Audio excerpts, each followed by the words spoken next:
ಚೂಮಂತರ್ ಸಿನಿಮಾದಲ್ಲಿ ವಿಷ್ಣುವರ್ಧನ್ ಸರ್ ಕೂಡ ಆ್ಯಕ್ಟ್ ಮಾಡಿದ್ದಾರೆ. ಚೂಮಂತರ್ ಸಿನಿಮಾನ ನಾನು ನೋಡ್ಕೊಂಬಂದೆ. ನನಗೇನು ಅನ್ನಿಸ್ತು ಅನ್ನೋದನ್ನ ಈ ವಿಡಿಯೋದಲ್ಲಿ ಅಂದರೆ ಸಣ್ಣದಾಗಿ ತಿಳಿಸ್ಕೊಡ್ತೀನಿ.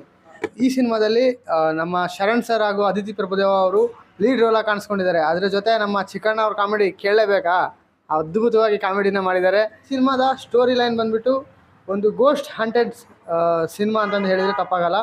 ಈ ಚೂಮಂತರ್ ಅಂತ ಏನಕ್ಕೆ ಹೆಸರು ಬಂದಿದೆ ಅಂದರೆ ನಮ್ಮ ಡೈನಮೋ ಅಂದರೆ ನಮ್ಮ ಶರಣ್ ಸರ್ ಅವರ ಕಂಪನಿ ನೇಮ್ ಬಂದುಬಿಟ್ಟು ಚೂಮಂತರ್ ಅಂತ ಹೇಳ್ಬಿಟ್ಟು ಇವರು ಈ ಸಿನಿಮಾದಲ್ಲಿ ದೆವ್ವಗಳನ್ನ ಅಂದರೆ ನೆಗೆಟಿವ್ ಎನರ್ಜಿ ಎಲ್ಲೆಲ್ಲಿದೆ ಅನ್ನೋದನ್ನ ಹುಡುಕೊಂತ ಹೋಗ್ತಾ ಇರ್ತಾರೆ.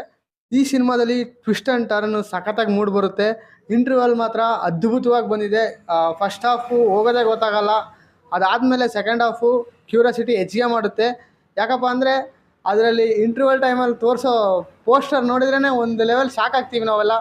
ಚೂಮಂತರ್ ಸಿನಿಮಾದಲ್ಲಿ ಗೋಸ್ಟ್ ಹಂಟೆಡ್ ಹೌಸ್ ಆದಂತಹ ಮಾರ್ಗನ್ ಹೌಸ್ಗೆ ಹೋದಾಗ ಏನೇನೆಲ್ಲ ಆಯಿತು ಅನ್ನೋದನ್ನ ಈ ಸಿನಿಮಾದಲ್ಲಿ ನಾವು ನೋಡಿ ತಿಳ್ಕೊಬೋದು. ಈ ಸಿನಿಮಾದ ಸ್ಟೋರಿ ಲೈನ್ ಬಂದುಬಿಟ್ಟು ಕರ್ವಾ ನವನೀತ್ ಅವರು ಮಾಡಿದ್ದಾರೆ. ಅದ್ಭುತವಾಗಿ ಮೂಡ್ ಬಂದಿದೆ.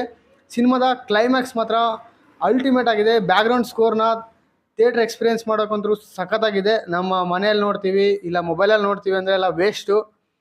Theatre experience must and should ಆಗಿ ನೋಡಲೇಬೇಕು. ಅದ್ಭುತವಾಗಿ ಬಂದಿದೆ ಸಿನಿಮಾ. ನಿಮಗೇನಿಸ್ತು ಸಿನಿಮಾ ನೋಡಿದರೆ ಮಿಸ್ ಮಾಡಿದೆ ಕಮೆಂಟ್ ಮಾಡಿ ಅಂತ ಹೇಳ್ತಾ ವಿಡಿಯೋ ಮುಗಿಸ್ತೀನಿ. Thank you. ಜೈ ಹಿಂದ್, ಜೈ ಕರ್ನಾಟಕ.